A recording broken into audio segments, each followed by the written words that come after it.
based on what you've seen in training camp and in the exhibition game, what's your comfort level, confidence level if you're thrown into the fire on Sunday?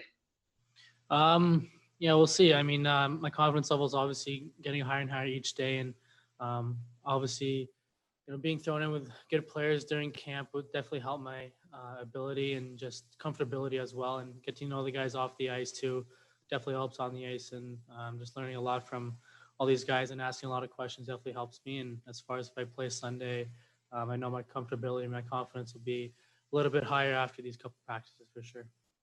Nick, how would you describe your first NHL game of any kind last night? What stood out the most? Probably that there are no fans. It was a good experience for me for sure. I mean, I'm playing against higher caliber players, but also with high caliber players, and it was a good experience for me for sure. And definitely learned a lot, and learned that I can keep up with the speed. It was a lot of fun for sure. I thought that our PK was solid last night. I think Keefe and Kappy did a great job. I think Keefe on that draw was was great, and he scored a shorthanded goal, and I don't think they really gave up much. So they're both quick, fast on pucks, and they're really strong. So it was good for us to have them going, and hopefully going for game one. Great, Mark. I think your hand is still raised, so go ahead again. All right. Zach, how do you feel the team is adapting to the defensive systematic changes that Sheldon introduced in training camp?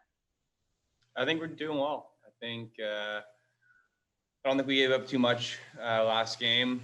I think every day, every practice, we get a little bit better. The game was really important for us to kind of, jump into a game-like situation where there's randomness and things like that. And I thought that we adapted well, and I think it's a good look for us moving forward. I think it's definitely a work in progress. I think we did a lot of good things last night and executed on a lot of what he's emphasized throughout training camp. But I also think one game isn't going to be kind of the bearing that we've made it. So I think there's still a lot of stuff that we can continue to clean up and continue to emphasize. Kasperi, Nick Robertson was playing his first NHL game of any kind last night. How did he look to you? I thought he looked pretty good. I think our line did a good job last night too.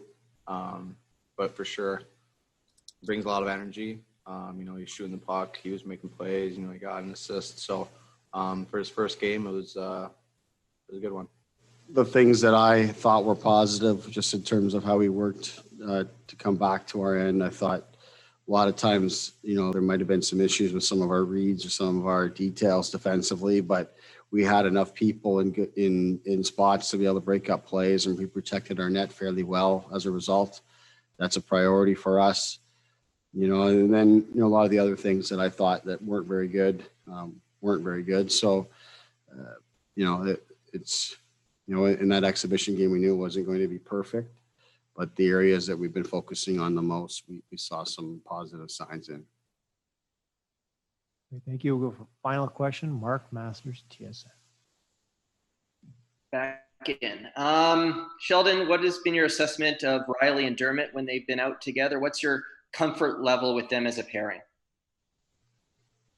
I think they've done fine. I don't know that the sample is large enough yet to make any real final determinations, but what we've seen throughout this, and started in phase 2 with the number of reps that we were able to get Derms over the course of 3 or 4 weeks, playing on the right side and practicing on the right side, that he's comfortable to play there at any time we feel like we want to make a change or need to make a change or whatever the case might be. So gives us increased flexibility and gives him, further opportunity to, move up the lineup.